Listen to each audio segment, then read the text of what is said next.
Olá, meus irmãos, a paz do Senhor Jesus. Nós vamos agora continuar nosso estudo de Provérbios. Nós já fizemos do capítulo 1 ao capítulo 13 e hoje a gente vai continuar a partir do capítulo 14. Esse capítulo é uma continuação de uma série que iniciou lá no capítulo 11. A partir do capítulo 11, aliás, isso começa no capítulo 10, onde fala do contraste, do justo com o ímpio. Então, esse contraste ele vai continuar no capítulo 10, no capítulo 11 também ele vai continuar. Você vê que não há uma divisão aqui, né?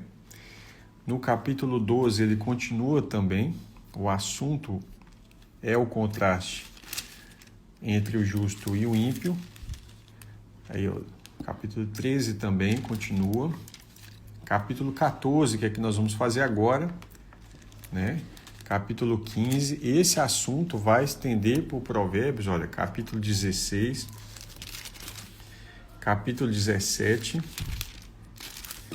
18, 19, e ele vai embora. Capítulo 20, praticamente 21 e 22, 23, praticamente, olha, o livro, a maior parte do livro trata sobre isso, tá? Só no capítulo 25 que a gente vai começar a tratar alguns outros temas. Então, até o capítulo 24, desde o capítulo 10 de Provérbios, até o capítulo 24 é sobre aquilo que iniciou no capítulo 10, que é o tema, o justo em contraste com o ímpio, tá? Então, esse tema do justo em contraste com o ímpio vai do capítulo 10 ao capítulo 24. Nós estamos agora no capítulo 14. Muita coisa vai ser repetida para que aquilo ficasse bem formatado na mente do filho que está ouvindo a instrução, né? E principalmente pontos relacionados à sabedoria e à tolice, à insensatez, né? A zombaria, essas coisas danosas, vai ser repetido várias vezes porque é importante. Lembrando o contexto, né? Salomão é um rei, então ele tem que ter uma visão relacionada a juízo, porque o rei também ele fazia o papel de juiz. Ele tem que ter uma visão relacionada um pouco ao sacerdócio, porque embora o rei não era sacerdote, ele tinha que se relacionar com os sacerdotes, né? Então, ele vai trabalhar tudo isso. Além de trabalhar a questão do marido, do filho, do pai, né? Ele vai tratar essa questão da família, por isso ele vai tratar aqui sobre isso aqui, ó. A mulher sábia edifica a sua casa. Esse versículo é um dos versículos mais famosos de Provérbios. Então, na sua Bíblia já pode marcar aí, Provérbios 14, verso 1.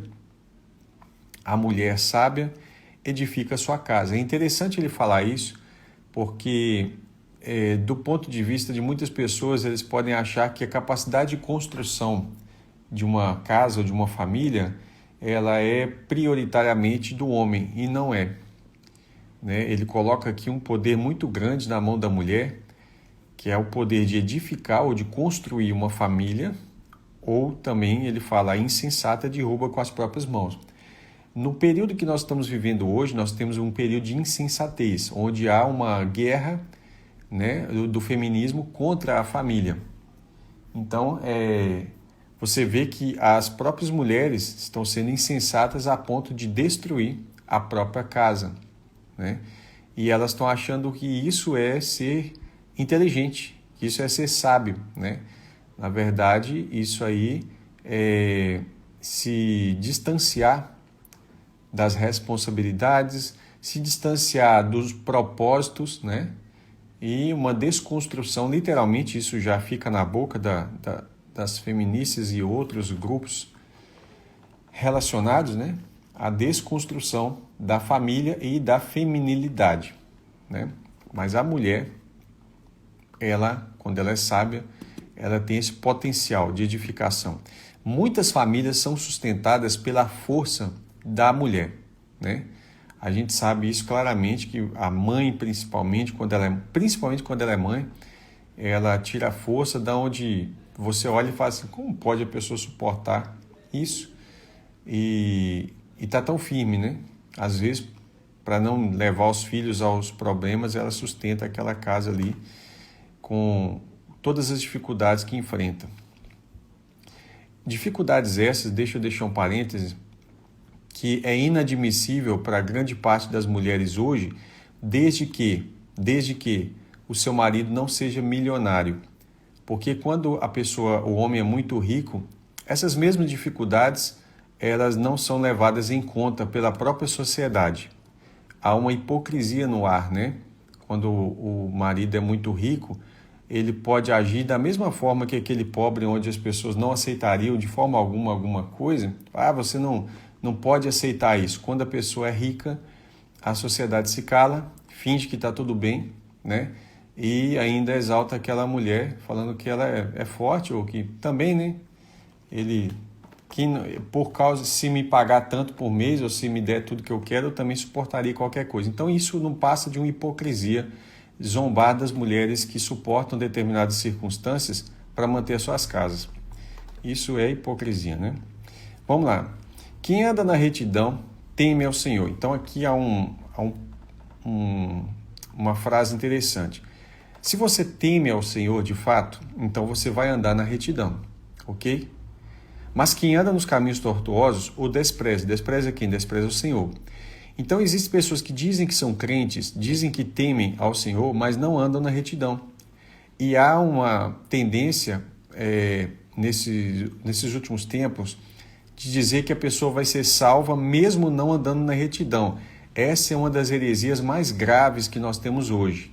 Ninguém vai ser salvo sem santificação. A Bíblia diz que nós devemos procurar ter paz com todos os homens, no que depender de nós, ter paz com todos, e buscar a santificação, sem a qual ninguém verá o Senhor.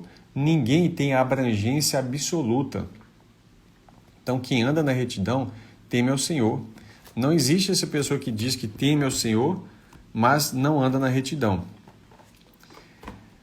Quem anda em caminhos tortuosos despreza a Deus. É o que tem acontecido com muitos que se dizem crentes, porque crente até o diabo é. Tiago deixa isso bem claro.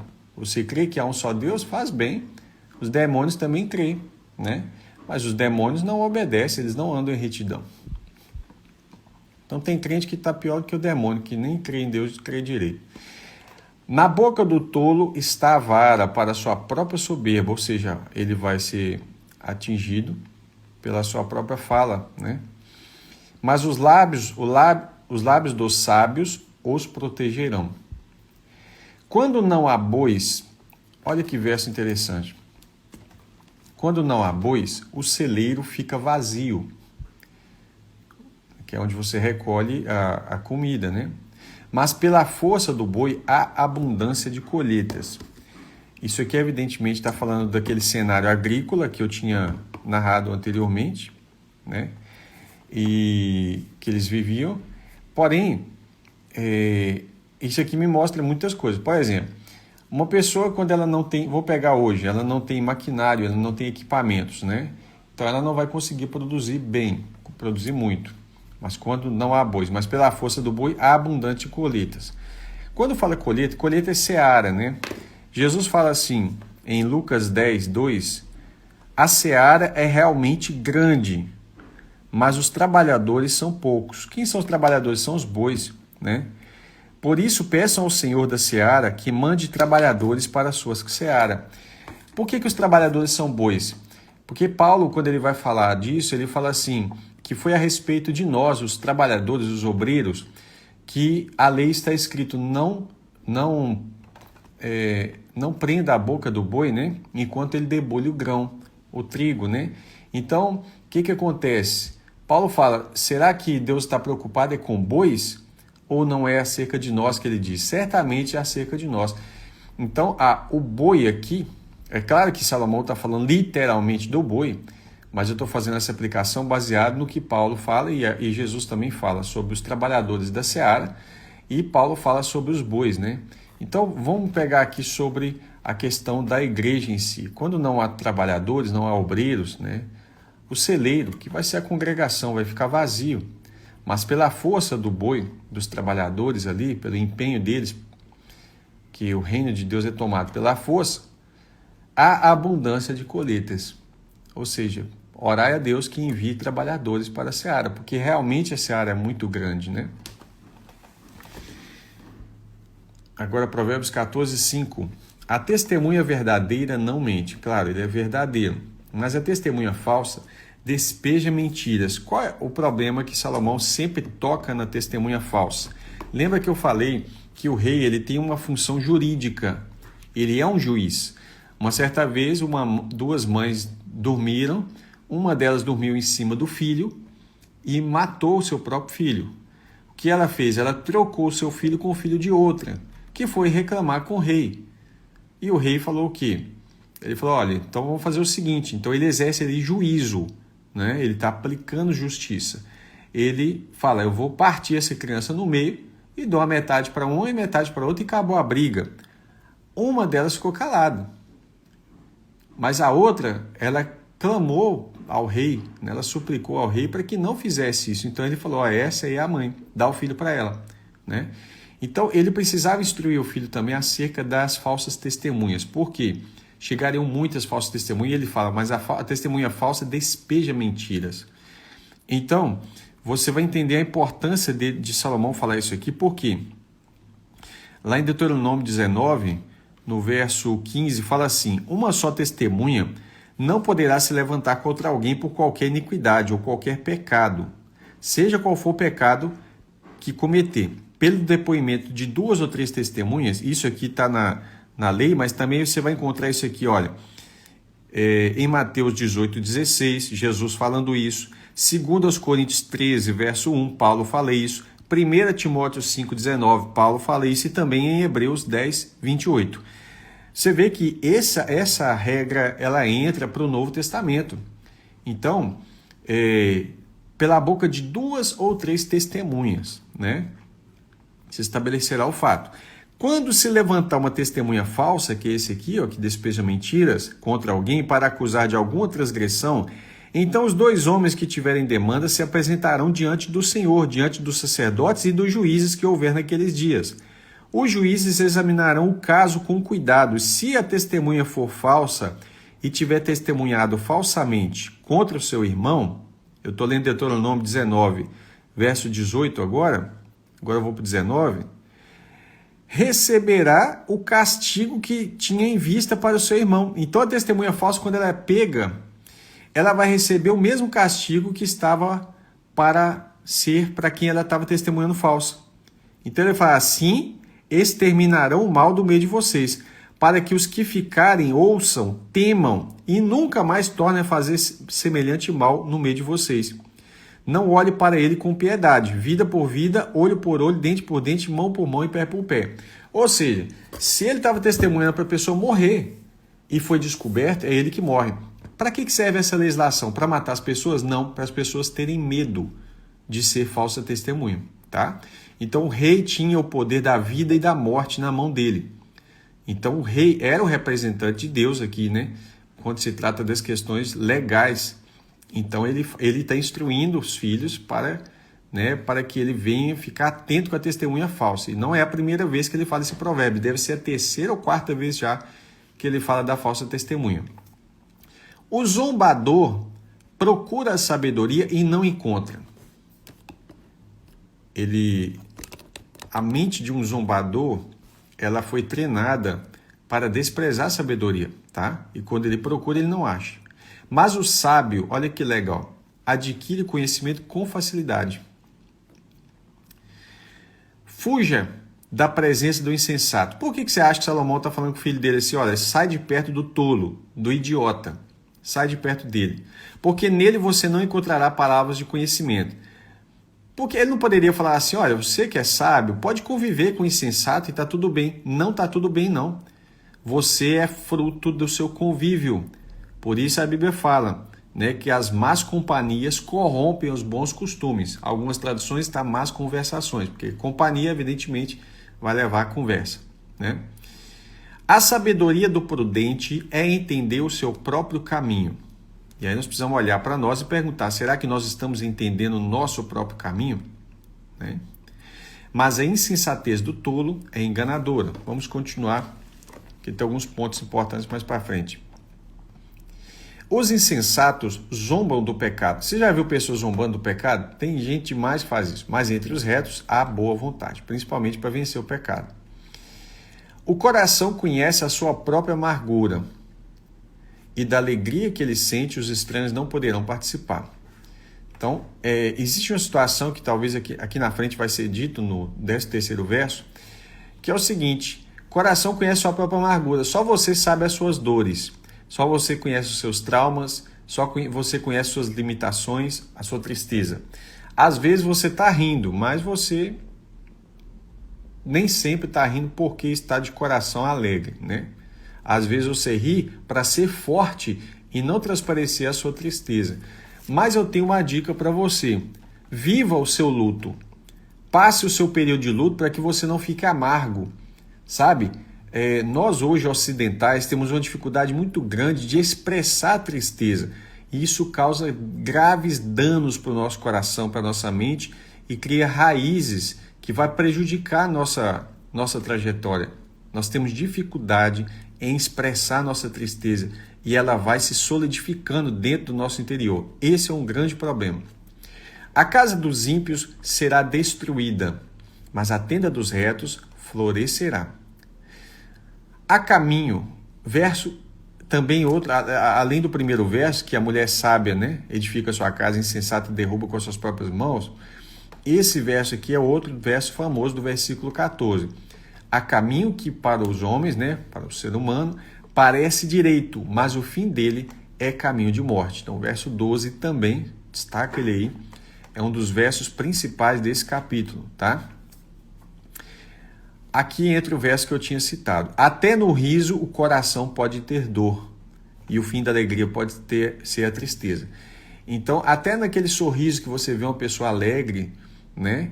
Deus conhece o coração dessa pessoa. Mas às vezes ela está rindo ali, está sorridente, mas o coração dela tem dor. É por isso que nós precisamos ter muito cuidado ao julgar as pessoas pela aparência, tá? Às vezes você pensa que uma pessoa é extremamente forte, mas ela pode estar tentando ser forte para não prejudicar outros, mas ela mesma está destruída por dentro. Então ela precisa da sua oração, independente dela estar sorrindo, estar aquela carinha feliz ou não, né? Até no riso, o coração pode ter dor. O infiel de coração sofre as consequências dos seus próprios caminhos, mas quem é de bem é recompensado pelo seu proceder. Deixa eu falar uma coisa aqui. Eu quero falar isso com muita prudência. Existem pessoas que estão sofrendo consequências dos seus próprios caminhos e que muitas vezes você vai abraçar a consequência, vai assumir a consequência dos caminhos, da infidelidade do coração dessa pessoa. Isso acontece principalmente de pais querendo assumir consequência dos filhos, porque não treinaram os seus filhos e deixaram eles serem inconsequentes. Por quê? Porque os filhos aprenderam, eu posso ser infiel de coração, quando vier a consequência dos meus caminhos, o meu pai ou a minha mãe assumem as consequências. Você criou uma pessoa inconsequente. Não ponha a sua mão nas consequências da infidelidade do coração dos seus filhos, tá? É só uma dica. Por que isso? Pastor, onde é que tem isso na Bíblia? O próprio pai do filho pródigo não saiu atrás do filho, ele amava o filho, né? Porque aquele pai representa o próprio Deus. O filho foi infiel de coração, eu vou sair de casa. Já tem 18 anos? Tem. Deixa que eu sei me virar. Então vai. Você acha que o pai do filho pródigo fez errado? Aquele pai é a figura de Deus. Você acha que aquela ideia daquela parábola que Cristo conta não tem uma dor no coração do pai? Tem. Mas a dor não pode sobrepujar a responsabilidade de ensinar, ainda que seja com o distanciamento. O ingênuo dá crédito a tudo que se diz. Já viu gente bobo? A palavra ingênuo aqui tem esse sentido de bobo. Dá crédito a tudo que se diz. Mas o prudente reflete antes de dar um passo, né? Então você tem que pensar, avaliar, discernir as coisas, né? Então, tudo que é dito, principalmente quando se trata da palavra de Deus. Quando alguém diz alguma coisa, confere, abre a sua Bíblia, confere. Às vezes você vê que a interpretação está um pouco complicada, confere com outros comentaristas bíblicos, pergunta a pessoas que você vê que são pessoas de Deus, né? O sábio é cauteloso e se desvia do mal, mas o tolo é afoito, né? Apressado e se dá por seguro. Então ele confia no seu próprio braço, vai lá e faz e pronto, quebra a cara, né? Quem logo se irrita, olha aí, não sei se você é uma pessoa irritada, mas isso aqui é algo que precisa ser tratado, né? E é uma coisa que eu por exemplo, tento observar em mim, porque às vezes eu tomo decisões rápidas, né? E depois eu falo assim, poxa vida, não deveria ter feito assim ou falado assim. Quem logo se irrita comete loucuras. Eu vou dar um exemplo. Um dia desse eu estava fazendo uma live e uma pessoa fez uma pergunta e aí, de acordo com a minha resposta, eu tive que depois ir lá e tirar a live. Pensei, poxa vida, tá vendo? Se eu tivesse respirado um pouquinho, né, não teria falado a frase daquela forma. Eu poderia falar a mesma coisa de uma outra maneira, que era sobre esses temas dessas ideologias malignas que a gente tem aí hoje em dia. E então vamos lá, quem logo se irrita comete loucuras, e aquele que tem más intenções será odiado. Os ingênuos, são os bobos, herdam a tolice, mas os prudentes se coroam de conhecimento. Então a coroa dos prudentes é o conhecimento. Os maus se inclinarão diante dos bons. Isso aqui eu vejo lá no futuro, tá? Isso aqui eu vejo isso aí lá no reino de Cristo, onde os maus se inclinarão diante dos bons, porque os bons serão reis e sacerdotes. E os ímpios farão súplicas junto à porta do justo. O pobre é odiado, até pelo seu vizinho. Mas aí você vai ver que ele não está falando que isso aqui é o certo, não. Ele está falando que esse vizinho está errado, tá? Mas o rico tem muitos amigos. Será que são amigos genuínos? Será que são amigos verdadeiros? Mais para frente, Salomão vai deixar claro para o filho dele que esses amigos estão atrás de banquetes, atrás de festas, atrás de presentes, atrás de honra. Mas se ele deixar de ficar rico, logo os amigos se vão. Então vamos ler de novo. O pobre é odiado até pelo seu vizinho, mas o rico tem muitos amigos. Quem despreza o seu vizinho, que é o pobre, peca. Mas o que se compadece dos pobres é feliz ou bem-aventurado. Por que ele é feliz? Porque aquele que dá ao pobre empresta a Deus. E Deus não vai ficar devendo. Mas se ele despreza o vizinho, ele está cometendo pecado. Tiago fala disso nos seguintes termos. Aquele que sabe fazer o bem e não faz, nisso está pecando, né? Então o pecado não é só praticar o mal, mas é também deixar de fazer o bem. A omissão do bem é o pecado aqui, né? Por acaso não se afastam do caminho e não planejam o mal? Mas haverá amor e fidelidade para os que planejam o bem. Em todo trabalho, há proveito. Olha que interessante essa frase. Em todo trabalho há proveito. Meras palavras, porém, levam à penúria, à pobreza. Então, há pessoas que falam muito, mas não fazem nada. O que ele está valorizando aqui é o trabalho. Então, ele fala, em todo trabalho você tem um fruto. Se você trabalhou, você vai ter uma colheita. Mas meras palavras só levam à penúria.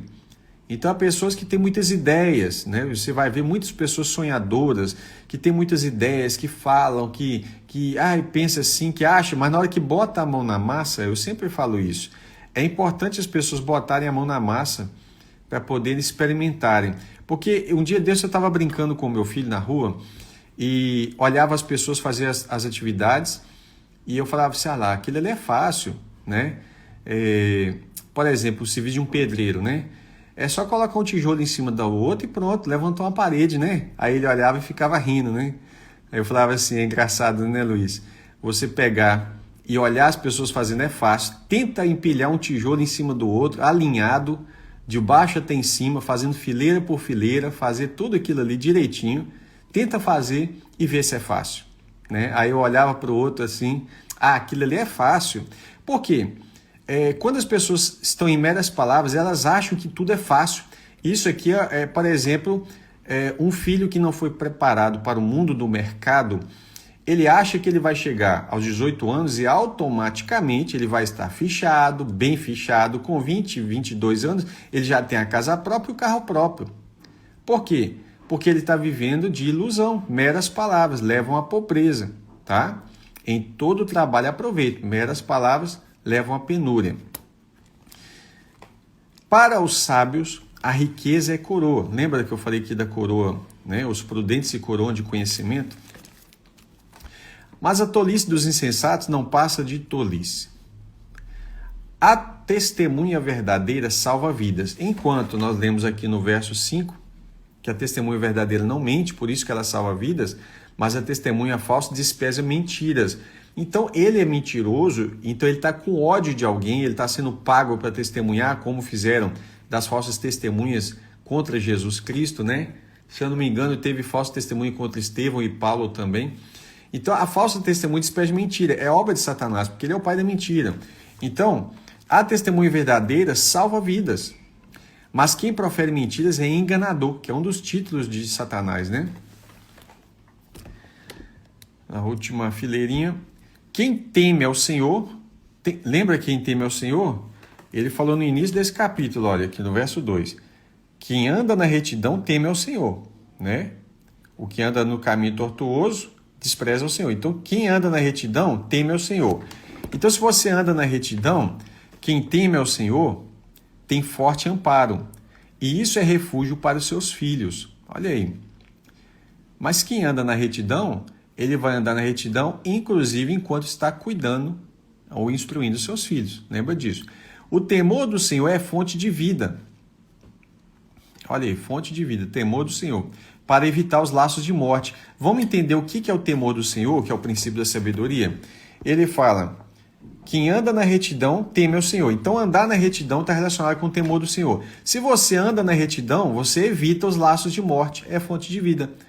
Andar nos caminhos do Senhor evita os laços da morte. Tá? Por exemplo, um dos exemplos que Salomão fala para o seu filho é os laços de morte da mulher adúltera, né? Então ele fala, se você anda na retidão ou anda nos caminhos do Senhor, você não vai atrás da mulher adúltera e isso vai evitar os laços de morte para você. É um dos exemplos, né? Aí ele vai falar do ladrão, ele vai falar de muitas coisas que também levavam as pessoas à morte. E leva ainda hoje, né? Verso 28. Na multidão do povo está a glória do rei, mas na falta de povo está a ruína do príncipe. Aqui foi onde Roboão, filho de Salomão, não deu ouvidos à voz do seu pai e ele perdeu o povo. Né? Foi aí que a casa de Israel e a casa de Judá se separou depois da morte de Salomão. Roboão foi tolo, tá? Foi um grande tolo porque ele ouviu a voz não dos anciãos, dos mais velhos, mas a Bíblia diz que ele ouviu a voz dos seus amigos, né? Que eram os jovens, que eram seus amigos, e ele perdeu o povo. Então acabou a glória do rei Roboão. Ele ficou apenas com a tribo de Judá e a de Benjamim, porque Jerusalém fica na tribo de Benjamim. Então, ele precisava ficar com aquele pedacinho. E as outras 10 tribos foram todas com Jeroboão, da tribo de Efraim. E Efraim fica sendo liderança naquela casa de Israel. Quem tarda em irar-se, olha aí, ó, é grande em entendimento. Ele tinha acabado de falar da ira, né? Quem logo se irrita comete loucuras. No verso 17, no verso 29, ele diz: quem tarda, quem demora em irar-se é grande em entendimento. Sempre que você vê uma pessoa muito calma e tranquila, não coloca na sua cabeça que isso é isso aí é o temperamento. Não é temperamento, não. Nem sempre é temperamento. A Bíblia fala do fruto do Espírito, tá? E aí você tem que saber que o Senhor, ele pode pegar qualquer temperamento que você tiver. Se você quiser basear em questão de temperamento, ele pode pegar o seu temperamento e fazer você ser uma pessoa mansa. Jesus fala, aprendei de mim que sou manso e humilde de coração. E como que você vai aprender? Fruto do Espírito Santo. Quem tarda em irar-se é grande entendimento. Quantas vezes a gente fere as pessoas porque a gente ira com rapidez, né, com velocidade? É o que ele acabou de falar aqui no verso 17. Quem logo se ira comete loucuras. A gente perde relacionamentos, perde emprego por causa da ira, perde muitas coisas na vida né? Por causa da ira, causamos transtorno na nossa família, na nossa casa, né? E depois a consequência vem e a gente acaba ficando chateado. Ou um prejuízo pode ser para a vida toda, né? Então vamos lá. Quem tarda em irar-se é grande em entendimento, mas o que facilmente perde a calma faz um elogio à loucura. Então aquela pessoa que ira com rapidez, né? Ela é como se estivesse elogiando a loucura. E você tem muitos loucos hoje, né? Tem pessoa que gosta de se exibir como vida louca. Pois é, a consequência é rápida, a morte também é rápida, a consequência é certeira. O ânimo sereno, eu destaquei aqui com asterisco, porque eu fui pesquisar no hebraico essas duas palavras, porque o ânimo sereno, você pensa em uma pessoa calma, e está certo de certo modo, por causa do contexto. O ânimo sereno é a vida do corpo. Então, o que é ânimo sereno? Mente saudável pode ser traduzido por coração saudável, coração forte, tá? Então, vou ler assim, a mente saudável é a vida do corpo. O que é uma mente saudável? Essa palavra saudável tem a ver com saúde, tem a ver com cura, né? Então, uma mente curada, um coração curado, é a vida do corpo. Se tem uma coisa que a Bíblia fala de tudo que você tem que guardar, guarda o seu coração. Guarda ele do pecado, guarda ele dos traumas, sabe? Procure curar as feridas do seu passado e você vai ter uma vida muito melhor. E eu estou falando de saúde física também, de relacionamento com Deus, com o próximo, com o seu cônjuge, com as pessoas ao seu redor. Libera o perdão, porque o perdão é um peso, é uma âncora que você tenta andar e não consegue se liberar. Então o seu coração, uma mente saudável, a mente aqui tem o sentido do coração, um coração saudável, um coração curado é vida do corpo. A pessoa que não tem uma mente saudável, ela vai dar lugar à inveja, sabe? A um monte de outras coisas. Então, mas a inveja é a podridão dos ossos. Esse verso é lindo. Quem oprime o pobre insulta aquele que o criou, que é Deus. Quem é maluco de ver esse verso e continuar insultando a Deus, né?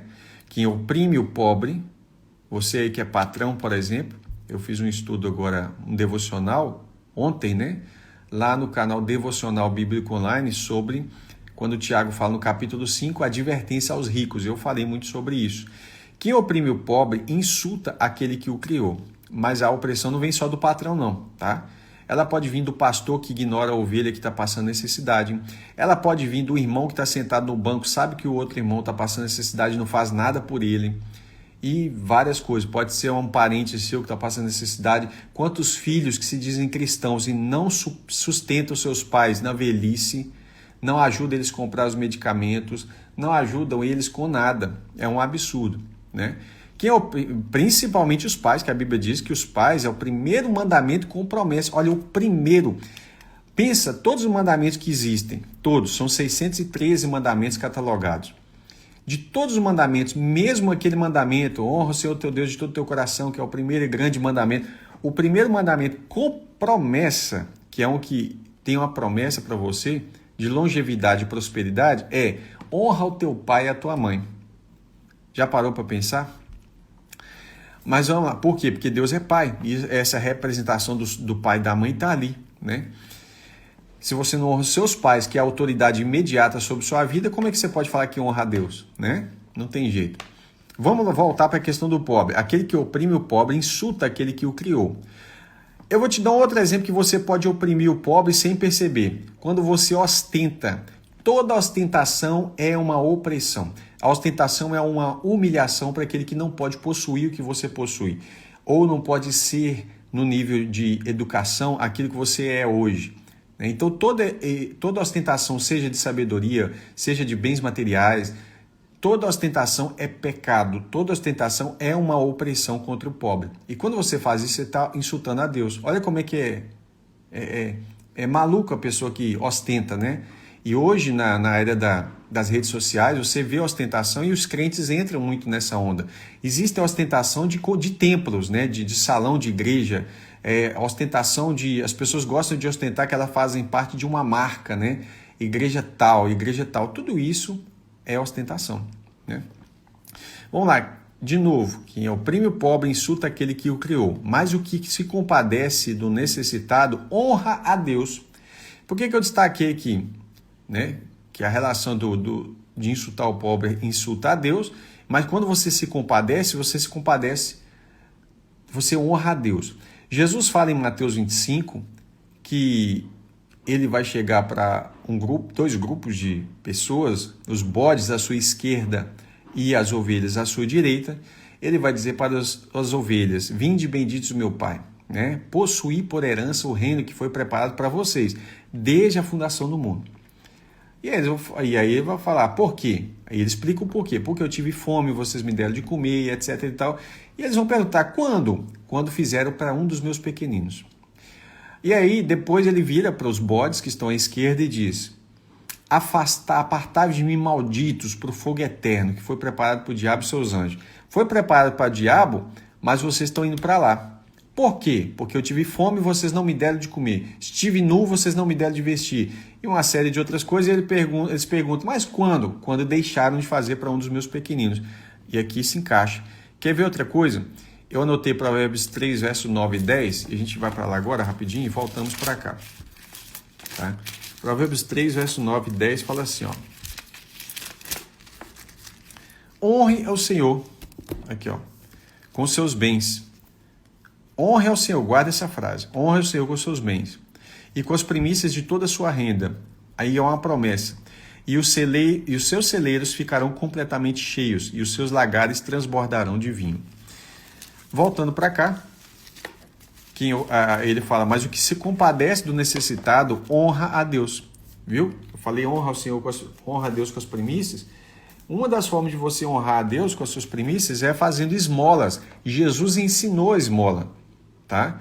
Jesus ensinou, você vai ver essa questão em toda a Bíblia, mas infelizmente a igreja evangélica, eu não sei por qual motivo, eu suspeito, mas eu não sei dizer claramente qual motivo, parou de ensinar esmola, ou seja, parou de ensinar as pessoas a ajudar o próximo. Então eu estou aqui reforçando para você, ajude o próximo, porque isso agrada a Deus, isso é honrar o Senhor, tá?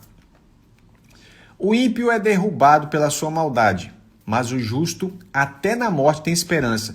Coisa linda. Eu, como exercendo a função pastoral, eu já vi várias pessoas no leito de morte, né? E coisa linda é você ver um crente virar e falar assim, eu estou ansioso para encontrar Jesus. A pessoa não está nem aí. Às vezes os familiares estão desesperados porque fulano vai morrer. Ele fala assim, é como Paulo dizendo, para mim morrer é lucro. Se precisar ficar aqui para fazer a obra, amém, mas eu prefiro ir. E essa pessoa que está fazendo assim, não é uma pessoa que está deprimida, que quer morrer porque perdeu o sentido da vida, não.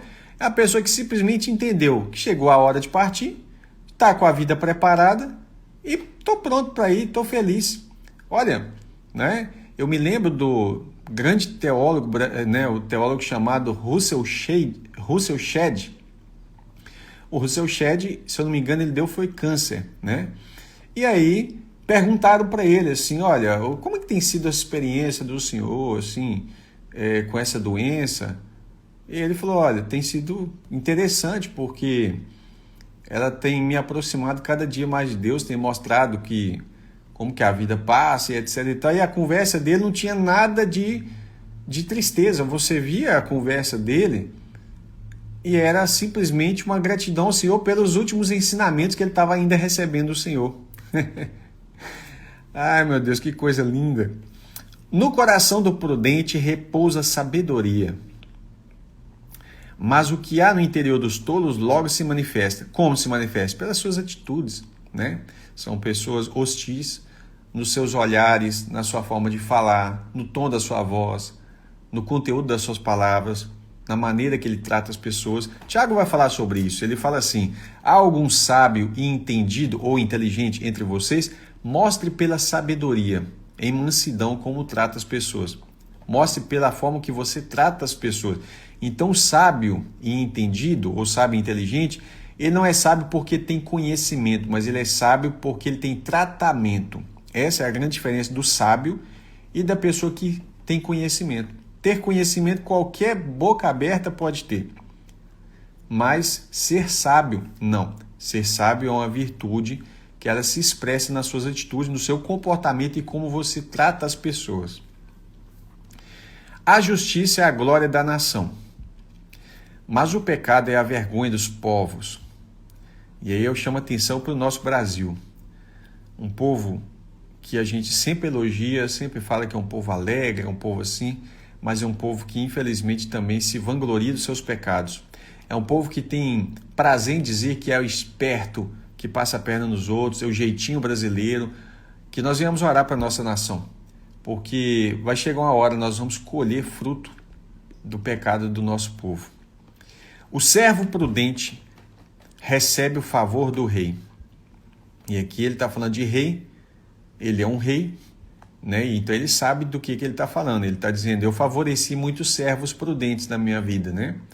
Então ele, como rei, está dizendo, o servo prudente recebe o favor do rei. O rei vai mudar ele de cargo, vai exaltar ele, colocando uma posição melhor. Um dos exemplos de servo prudente que recebeu o favor do rei foi o próprio José, né? Que foi colocado como governador de todo o Egito por Faraó.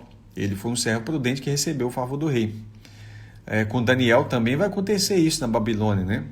Mas o que causa vergonha é objeto do seu furor. E aí você vai ver vários casos disso também, né? Então, qualquer um servo que causou vergonha no rei, eu acho que Salomão economizou a palavra aqui ao falar objeto do seu furor, mas esse furor, essa ira leva à morte, né? Geralmente o rei, quando ele era envergonhado por causa de um servo, ele não ia deixar que a sua honra fosse passada assim. Então, geralmente, aplicava-se a pena de morte ali, tá? Irmãos, nós vamos terminar essa leitura aqui de Provérbios 15 a Provérbios 14, né? E na segunda-feira a gente vai continuar, né? Eu tive um convite para estar ministrando, então logo em seguida, assim que eu terminar o estudo amanhã cedo na minha congregação, eu vou ir para outra congregação ministrar estudo, então não vai dar para me fazer o 15 amanhã. Então a gente vai continuar a próxima aula, passando amanhã, depois de amanhã, tá bom? Então, que Deus abençoe os irmãos. Peço que compartilhe esses estudos, estão guardados aí, né?